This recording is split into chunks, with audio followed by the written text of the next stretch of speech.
Buenas noches, hermanos. Quiero agradecerles a todos ustedes en primer lugar por darme entrada a este lugar tan especial. Qué maravilloso es saber y sentir que somos una familia. Somos originarios cada uno de nosotros de historias, contextos, situaciones muy distintas, pero alguien nos ha reunido aquí, nos ha hecho hermanos y hermanas, ¿no? Y no solamente ese alguien ha cambiado nuestro pasado, nuestro presente, sino que vamos hacia un futuro único, todos juntos. Pasaremos la eternidad juntos. ¿Acaso siquiera es difícil incluso imaginar?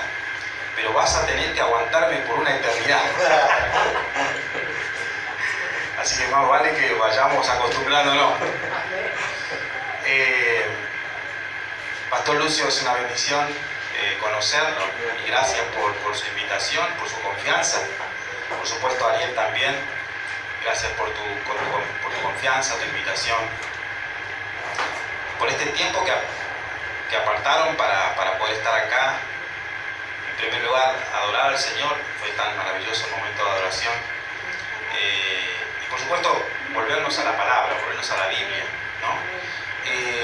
Como bautista, tengo mucha costumbre de, cada vez que predico, hago el uso de textos muy largos, ¿no? A menudo tenemos un apego por extensas porciones de las Escrituras, así que hoy es sábado a la noche, ¿sí? Yo entiendo, pero voy a usar el celular, por eso estoy abriéndolo, pero yo quiero que me tengas paciencia porque vamos a navegar por algunos textos. Si tenés algo para anotar, si tenés el celular, alguna hoja, anda anotando todos esos versículos para que vos puedas después en tu casa reflexionar acerca de ellos, ¿sí?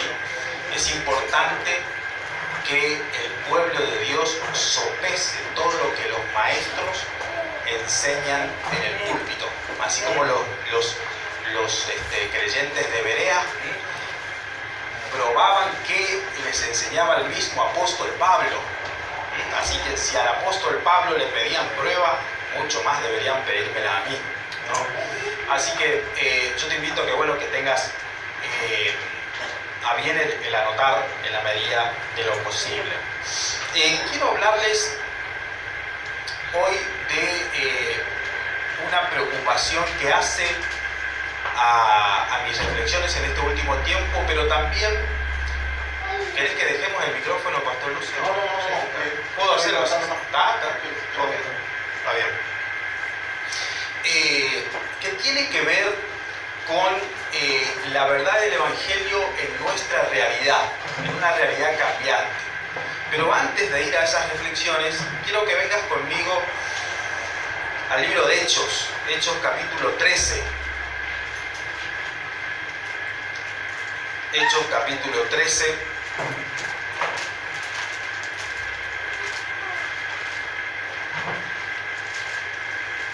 Versículo 13 en adelante.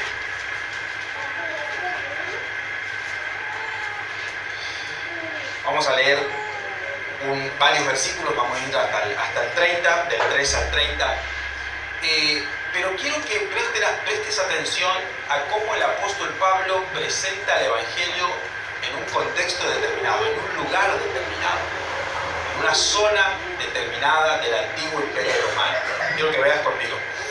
Versículo 13 en adelante, entonces, Hechos 13 hasta el 30. Dice: habiendo zarpado de Pafos, Pablo y sus compañeros arribaron a Perge de Panfilia, pero Juan, apartándose de ellos, volvió a Jerusalén. Ellos, pasados de Perge, llegaron a Antioquía de Pisidia y entraron en la sinagoga un día de reposo, es decir, un sábado como el día de hoy, y se sentaron. Y después de la lectura de la ley y de los profetas, los principales de la sinagoga mandaron decirle: varones, hermanos, si tenéis alguna palabra de exhortación para el pueblo, hablad. Entonces Pablo, levantándose, hecha señal de silencio con la mano, dijo: varones israelitas y los que teméis a Dios, oíd. El Dios de este pueblo de Israel escogió a nuestros padres y enalteció al pueblo, siendo ellos extranjeros en tierra de Egipto. Y con brazo levantado los sacó de ella, y por un tiempo como de 40 años los soportó en el desierto. Y habiendo destruido estas 7 naciones en tierra de Canaán, les dio en herencia su territorio. Después, como por 450 años, les dio jueces hasta el profeta Samuel. Luego pidieron rey, y Dios les dio a Saúl, hijo de Cis, varón de la tribu de Benjamín, por 40 años. Quitado este, les levantó por rey a David, de quien dio también testimonio, diciendo: he hallado a David, hijo de Isaí, varón conforme a mi corazón, quien hará todo lo que yo quiera. De la descendencia de este, y conforme a la promesa, Dios levantó a Jesús por Salvador de Israel. Antes de su venida predicó Juan el Bautista el bautismo, el arrepentimiento a todo el pueblo de Israel. Mas cuando Juan terminaba su carrera, dijo: ¿quién pensáis que soy? No soy yo él, mas he aquí viene tras mí uno de quien yo no soy digno de desatar el calzado de los pies. Varones hermanos, hijos del linaje de Abraham, y los que entre vosotros teméis a Dios, a vosotros es enviada la palabra de esta salvación, porque los habitantes de Jerusalén y sus gobernantes no conociendo a Jesús, ni las palabras de los profetas, que se leen todos los días de reposo, y las cumplieron al condenarle, y sin hallar en él causa digna de muerte, pidieron a Pilato que se le matase, y habiendo cumplido todas las cosas que en él estaban escritas, quitándolo del madero, lo pusieron en el sepulcro, mas Dios lo levantó de los muertos. Ahora, quiero que vengas conmigo a otro sermón del apóstol Pablo, la misma persona, predicando pero en otra ciudad que no es Antioquía de Pisidia. ¿Sí? Vengas conmigo ahí a Hechos 17, un poco más adelante. Hechos 17.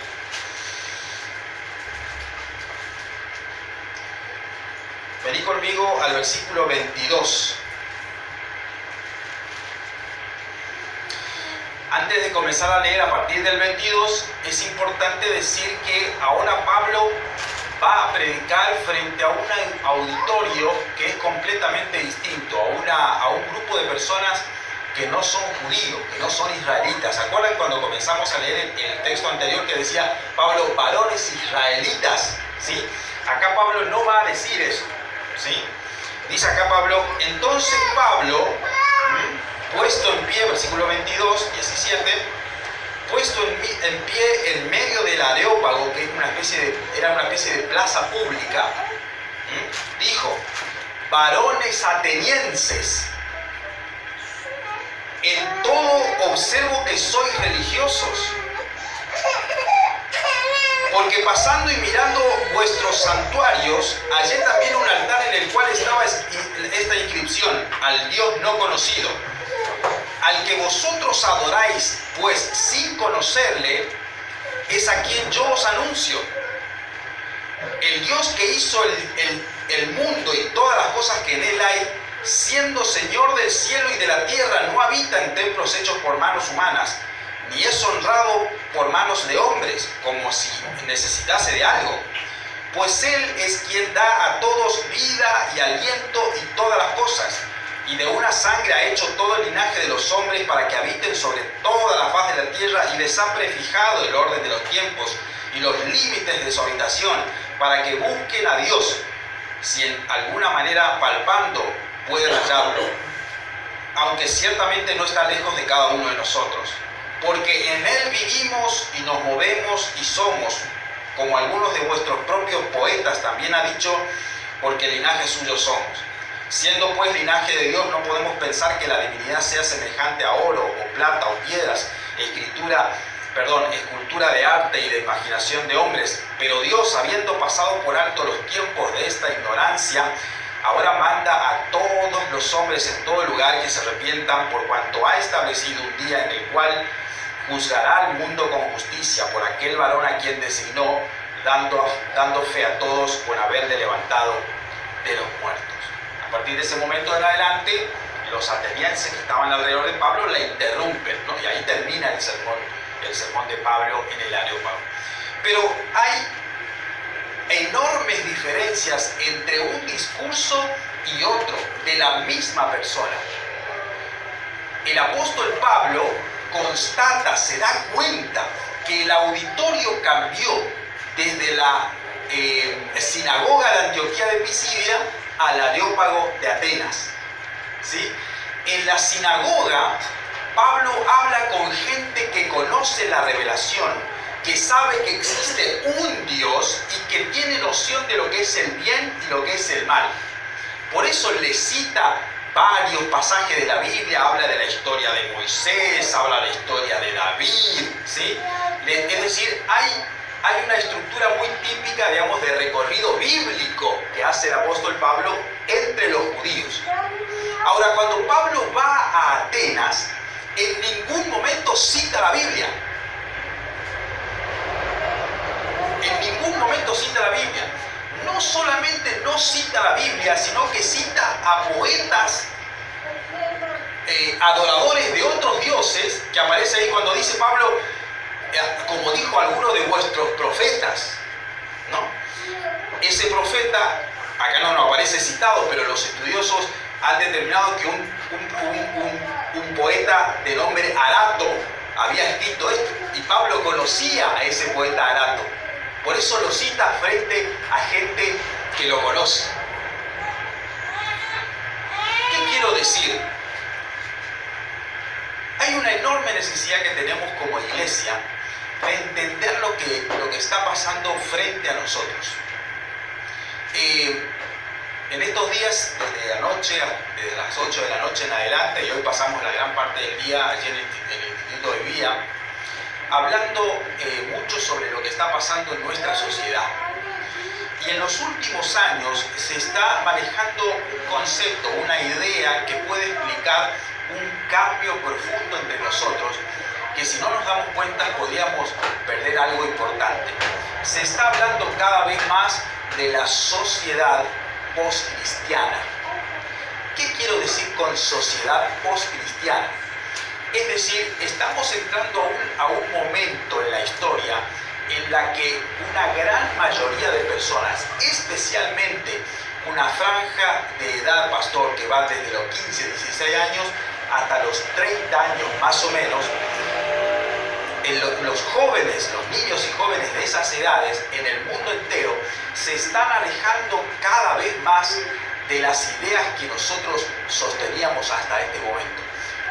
Digamos, están dejando de ser típicos creyentes de la sinagoga de Antioquía y se están convirtiendo en personas más parecidas a los atenienses de Atenas, del Areópago de Atenas. ¿En qué sentido? En que muchos jóvenes, muchachos y muchachas, ya no aceptan que la Biblia es revelación.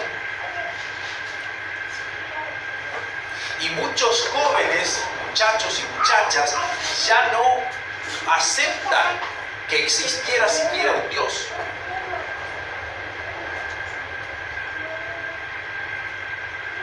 Hoy, por ejemplo, una de las hermanas que asistió al curso de apologética, que era la temática que estábamos hablando en el seminario, en el instituto, una directora de un colegio secundario, me decía, no solamente la gran mayoría de los jóvenes que tengo en mi escuela privada evangélica allí en la ciudad de Sáenz Peña, la gran mayoría de ellos no es cristiano, no cree en Dios, sino que me dice, los pocos hijos e hijas de pastores que están hoy por hoy en mi escuela, dice, la mayoría de ellos rechaza la fe de sus padres y son de hecho los más críticos del evangelio. Cada vez que tenemos la materia de Biblia en la escuela, esos hijos de pastores son los que le critican al maestro bíblico.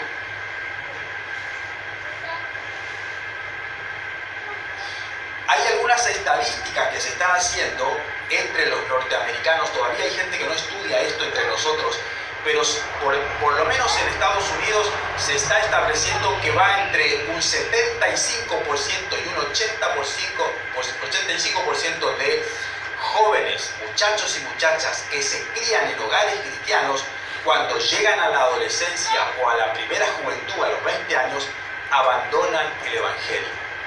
Una enorme cantidad. Eso es algo que no ocurría en la época de nuestros padres, pero está ocurriendo ahora. Y en muchos casos explica lo que estamos viendo cuando prendemos las pantallas de televisión o cuando hacemos un recorrido en internet. El rechazo al cristianismo tiene mucho que ver con lo que estamos viendo con el auge de la homosexualidad, con el rechazo a la condena del aborto. Se acepta el aborto y se quiere el aborto.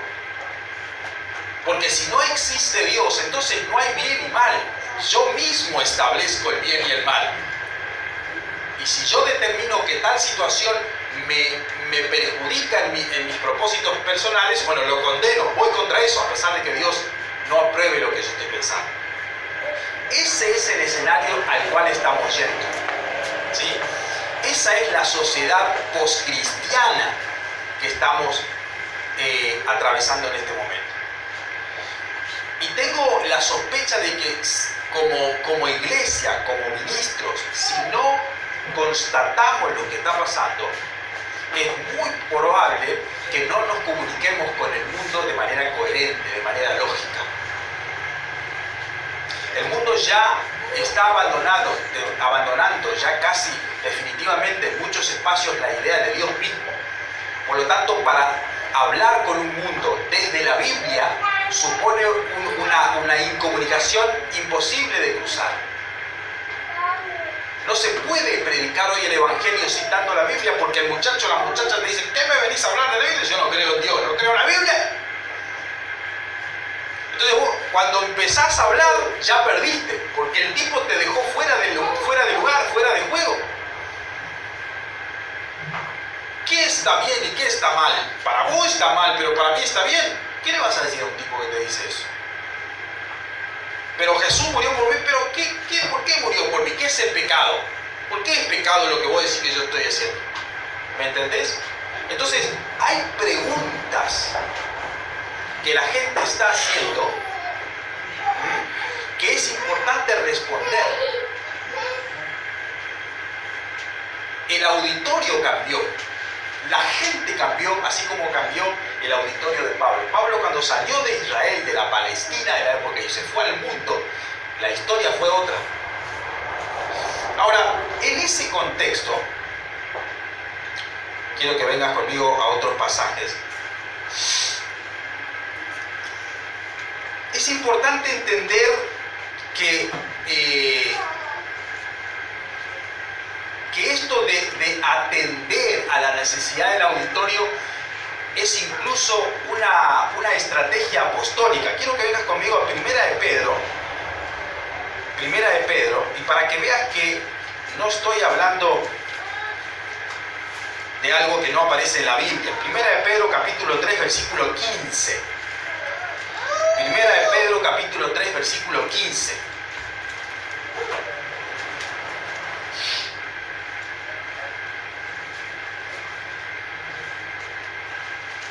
Primera de Pedro, capítulo 3, versículo 15.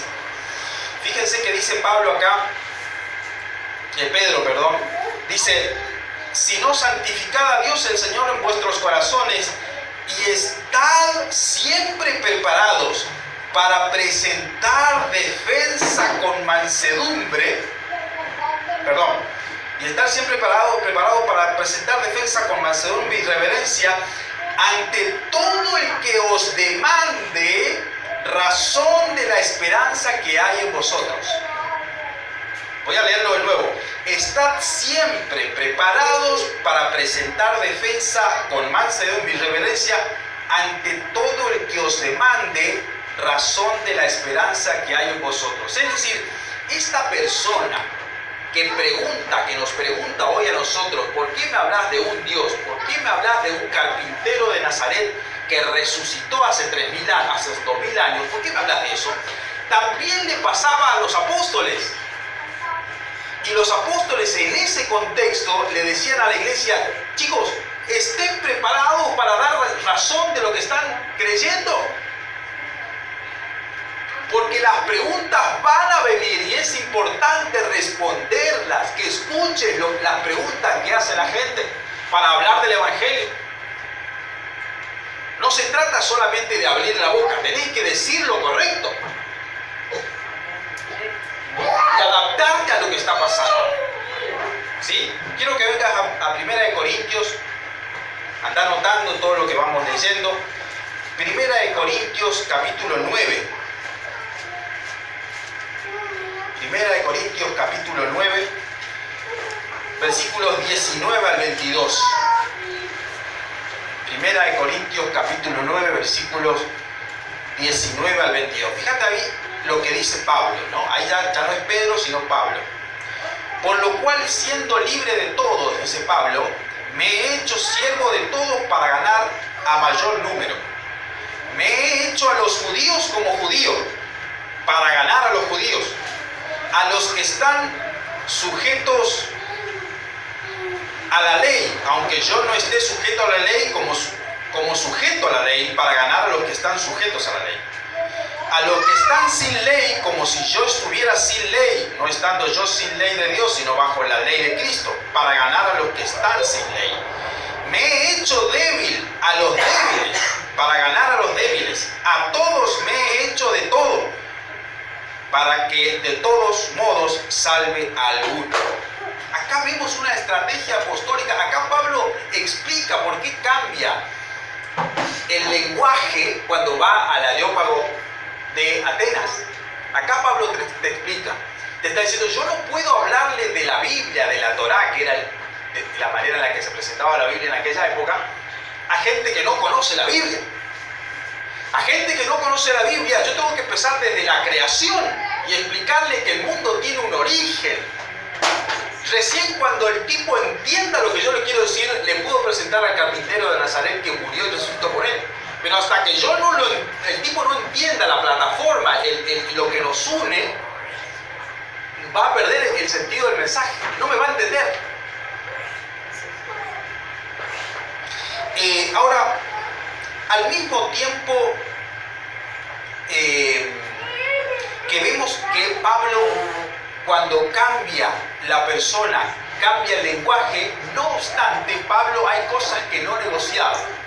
Quiero que vengas conmigo a 1 Corintios 1, la misma epístola, 1 Corintios 1, versículo 18,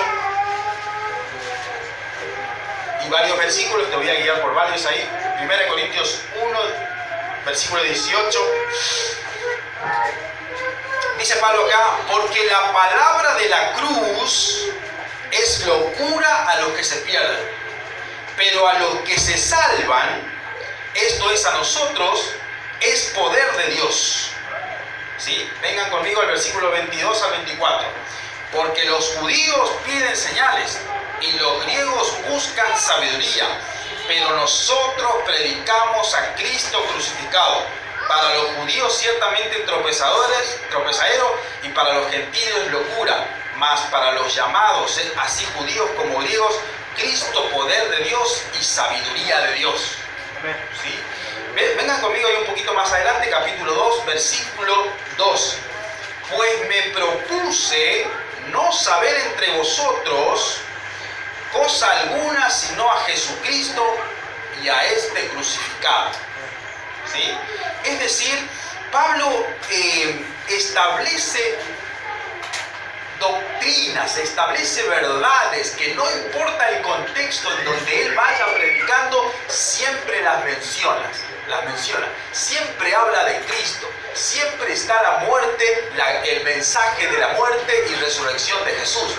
Ahora, la explica de maneras distintas. A gente que conoce la Biblia le cita la Biblia. A gente que conoce a autores paganos le cita a los autores paganos.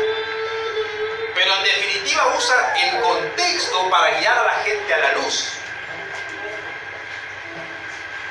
Vení conmigo a Gálatas, capítulo 1. Ténganme paciencia con los varios versículos. Gálatas, capítulo 1. Versículos 6 al 10, para que vean que Pablo no comprometía, no cambiaba el mensaje era el mismo, pero el lenguaje cambiaba. La forma de explicarlo, Jesús había muerto y resucitado por los israelitas y por los atenienses, igual para los dos, pero a cada uno de ellos les explicaba de manera distinta. Ahora, había cosas que no cambiaban. Fíjense ustedes lo que dice ahí, Gálatas 1, del 6 al 10, dice: estoy maravillado de que tan pronto os hayáis alejado del que os llamó por la gracia de Cristo para seguir un evangelio diferente. No que haya otros, sino que hay algunos que os perturban y quieren pervertir el evangelio de Cristo. Mas si aún nosotros o un ángel del cielo os anunciare otro evangelio diferente del que os hemos anunciado, sea anatema. Como antes he dicho, también ahora lo repito: si alguno os predica diferente evangelio del que habéis recibido, sea anatema. Pues busco ahora el favor de los hombres o el de Dios, o trato de agradar a los hombres. Pues si todavía agradara a los hombres, no sería siervo de Cristo. Es decir, acá Pablo dice: está bien, yo entiendo al auditorio, entiendo a la iglesia donde voy a predicar, digamos por así decirlo, o a la plaza donde estoy, y le hablo de lo que el muchacho o la muchacha entiende, pero hay cosas que no dejo de mencionarlas siempre, que es la muerte y resurrección de Jesús, a donde vaya. Porque ahí está la cuestión, ahí está la clave, ese era el mensaje de Pablo, ¿sí? Es decir, existe una especie de equilibrio. Por un lado, tenemos que tratar de entender que el mundo está cambiando, que la gente se está alejando cada vez más de las nociones típicas que nosotros teníamos de bien y de mal. Hoy el muchacho, la muchacha, te cuestiona incluso el matrimonio, te cuestiona incluso el trabajo, te cuestiona incluso el bien y el mal. Entonces la gente ya no cree. Yo me acuerdo siempre de mi abuela cuando hablaba de las distintas personas, hablaba de distintas personas, todos eran cristianos para ella, pero este cristiano, quizás pastor, vos te acordás de esa época cuando la palabra cristiano era sinónimo de ser humano, de persona. Así hablaban nuestros abuelos, pero este cristiano, no. Pero hoy por hoy no se puede decir así, porque hoy la gente ya no cree en lo que nuestros padres creían. Hoy vos podés encontrar gente que cree en distintos dioses o que no cree en ninguno. ¿Cómo le vas a hablar a ese tipo, a esa persona que no cree en la Biblia? Vos le vas a citar la Biblia, se te va a reír. Entonces vas a tener que comprenderlo al muchacho o a la muchacha si querés que esa persona conozca el Cristo que vos conociste. Vas a tener que explicarle. Pero ¿cómo vos venís a hablar de un carpintero de Nazaret pobre que muere como un criminal y que supuestamente resucitó a los 3 días? ¿De qué me estás hablando vos? ¿Qué sentido tiene eso? Vas a tener que responder esa pregunta antes de explicarle el Evangelio. ¿Se va entendiendo lo que voy diciendo? ¿Sí?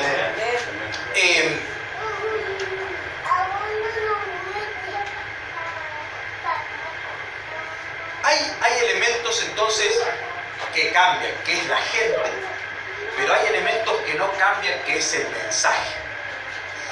Y si no entendemos que la gente cambia y seguimos predicando de la misma manera incomprensible, de manera muchas veces nos ponemos a hablar de la revelación, de que Dios me dijo, con gente que no cree lo que está diciendo. ¿De qué le estás hablando a la gente vos?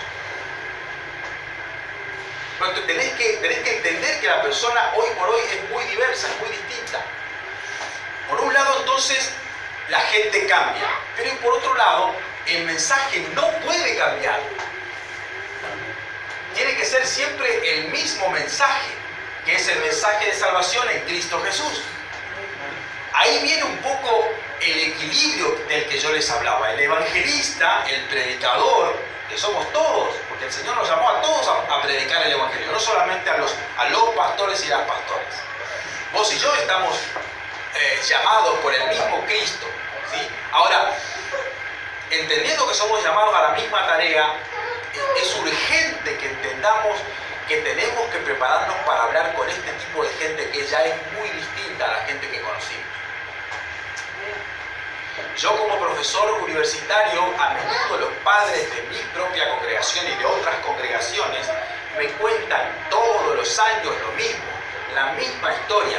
Muchachos y muchachas que salen de hogares cristianos, que se van de la casa a trabajar o que se van a la universidad y a los 2 o 3 años se convierten en ateos. Cuando 2 o 3 años antes estaban acá tocando la guitarra en la iglesia. Eso está pasando hoy. Es un fenómeno nuevo que no es que no pasó nunca, pero por lo menos en la cantidad de casos no era algo que se veía. Hoy está pasando de una manera muy acelerada. ¿Sí?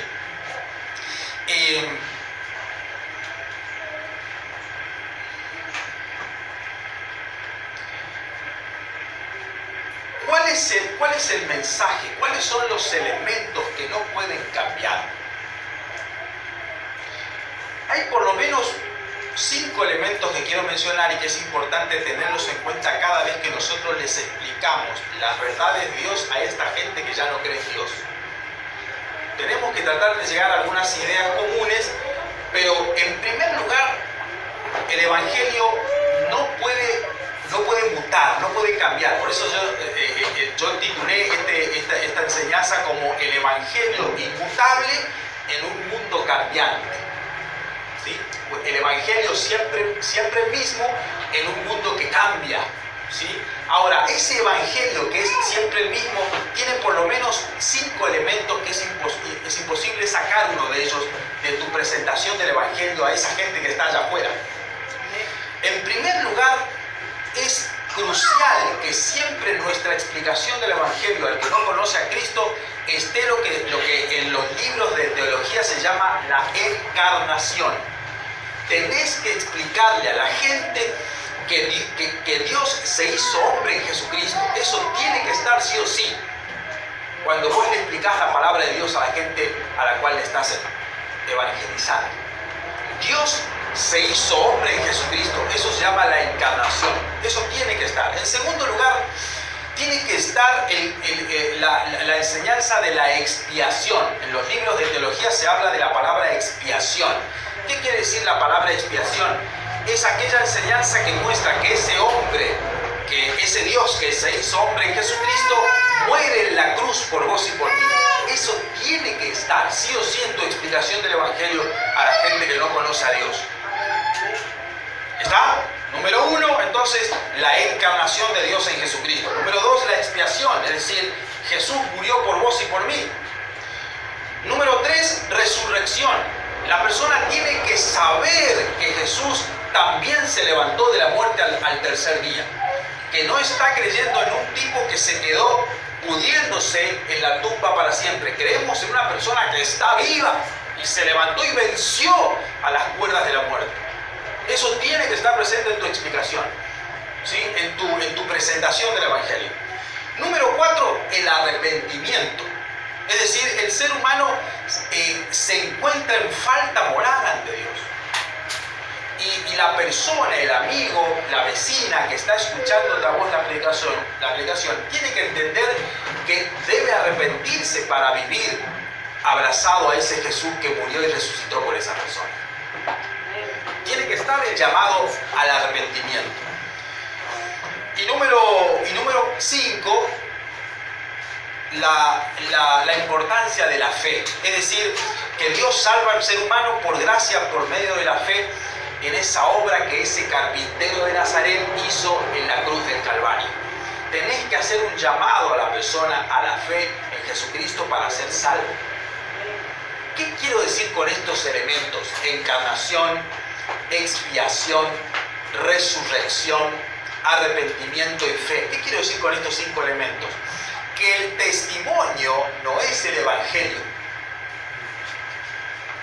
Tu experiencia con Dios es importante. Dios actúa en tu vida y damos gloria a Dios por eso. Pero cuando vos presentás el Evangelio a gente que no conoce, tu experiencia con Dios no le salva. Lo que le salva a esa persona es Cristo, no tu experiencia. Porque ¿sabés qué? Yo puedo traer al brujo de la esquina también y pedirle que me hable de experiencias extraordinarias. Y el tipo te va a hablar que vio una visión y qué sé yo. Entonces el Evangelio no se trata de experiencias extraordinarias. Se trata de Jesús. Porque es Jesús el que salva a la gente. No César Orellana. No vos. Claro que es importante, y gloria a Dios las cosas que Él hace entre nosotros. Pero es importante que entiendas esto. ¿Sí?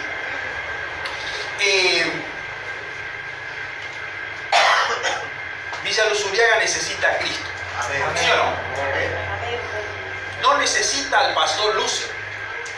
No necesita al pastor Ariel. No me necesita a mí.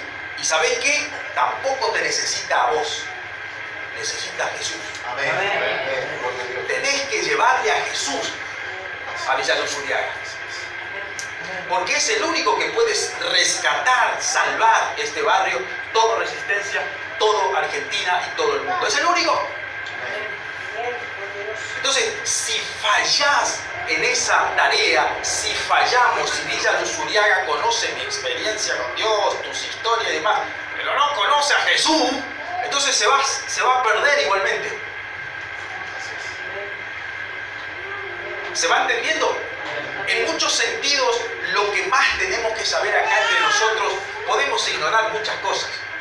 Podemos no saber de ciencia, podemos no saber leer y escribir, pero tenemos que saber sí o sí que Jesús murió por nosotros.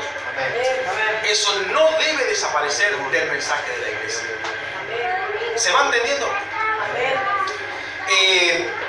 Tenedme paciencia porque el celular se me bloquea cada rato, pero ya estoy terminando, ya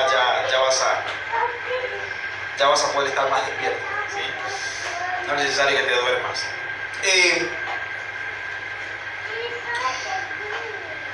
No obstante, a pesar de que el mensaje es siempre el mismo, tenemos que darnos cuenta que estamos entrando a una época en la que vamos a tener que explicarlo todo de nuevo.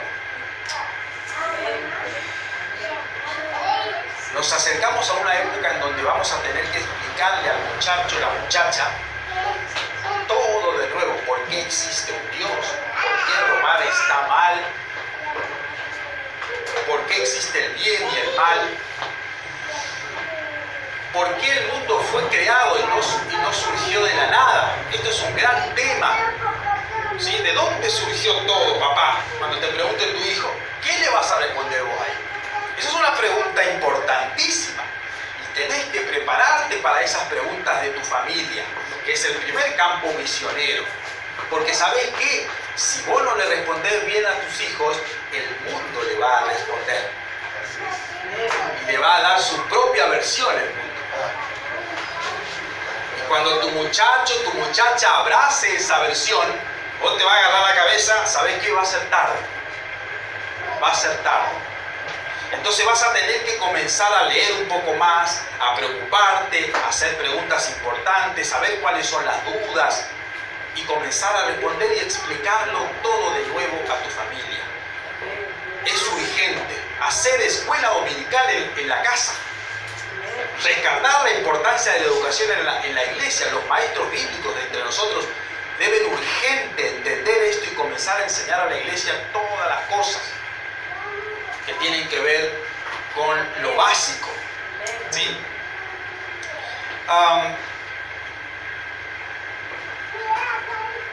En ese sentido, hay al menos tres aspectos que pueden usar, que pueden hacer de puente, y ya voy terminando con esto, de puente entre este mundo post-cristiano, este mundo que está abandonando la Biblia cada vez más, y vos que querés llevar el mensaje de la Biblia. Hay tres puntos importantes que es importante, que es crucial que vos aclares bien con la gente a la cual le estás predicando. En primer lugar, el concepto de creación. Tenemos que hablar a la gente así como lo hizo el apóstol Pablo. Vieron que el apóstol Pablo le habla a la gente, el auditorio, la gente que estaba ahí en el Areópago, entre los atenienses, esto lo pueden encontrar en cualquier libro de historia, en Atenas se creía que había dos cosas eternas en la creación, en el mundo, digamos. Los dioses, que vivieron siempre, y los atenienses decían que el mundo también es eterno, que la materia, el planeta nunca fue creado, que siempre existió, que los dioses no crearon el mundo. Entonces Pablo, cuando presenta el Evangelio, primero comienza diciendo, ¿saben qué, chicos? Ustedes estaban equivocados. Existe un solo Dios y ese Dios creó el mundo. De entre esas cosas que creó, estás vos. Por lo tanto, vos no te hiciste a vos mismo, a vos misma. Vos fuiste creado. Entonces ahí Pablo establece el valor de la creación. Vamos a tener que explicar de nuevo la creación entre las personas. En segundo lugar, el concepto de caída. El segundo punto que tenemos que explicar. ¿Qué quiero decir con caída? Tenemos que explicarle a la gente que no solamente fue creada, sino que también tiene un enorme problema con Dios, con ese creador del mundo. La persona, Villa Luzuriaga, Resistencia, necesita entender que hemos pecado. Porque si no entiende que ha pecado, no va a poder arrepentirse, que es uno de los ingredientes del cual hablamos de siempre. No se trata el Evangelio del mensaje que muchas veces hemos escuchado, Dios tiene un plan maravilloso para tu vida. Todos los problemas que existen pueden ser solucionados por el carpintero de Nazaret. Si necesitas salud, hay salud. Si necesitas trabajo, hay trabajo. Es verdad, Dios puede hacerle eso. Y vemos en la Biblia que Dios hace esas cosas. Pero no se trata de eso el mensaje. No es así la cuestión.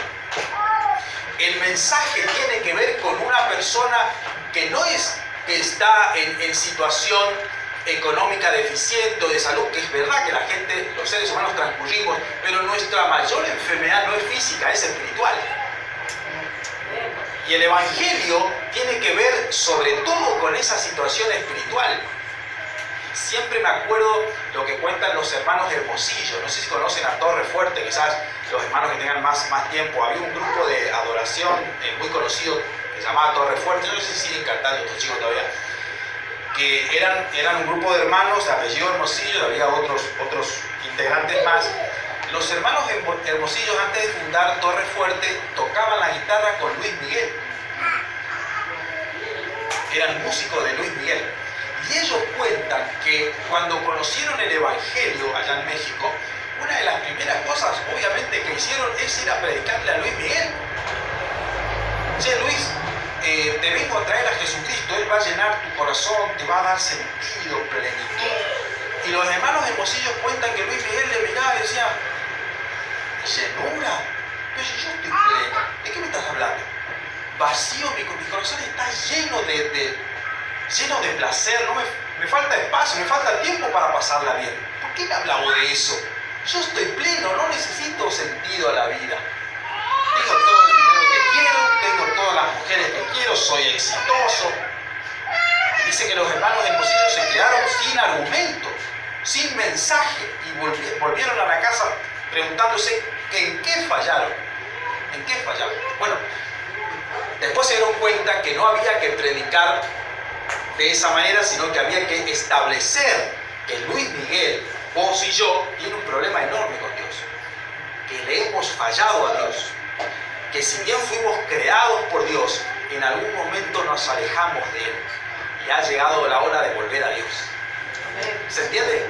Y el último tema que quiero mencionar tiene que ver con la redención, en este concepto, en esta idea de ha llegado la hora de volver a Dios. Creación, caída y redención. Una vez que haces entender a la persona que necesita, que está en problema con Dios, necesita luego entender que hay una solución y que esa solución es Jesucristo. ¿Sí? Entonces tenemos que explicarle a la gente que ha sido creada, que tiene un problema con Dios y que hay esperanza, y que esa esperanza es Jesucristo. Ahí viene el momento de explicarle a la gente la muerte, la resurrección, el arrepentimiento, la fe. Pero si no hacemos ese puente primero con estos chicos, con esta gente que no está aceptando lo que nosotros predicamos todos los domingos acá adentro, vamos a perder al mundo, porque el mundo no nos va a escuchar.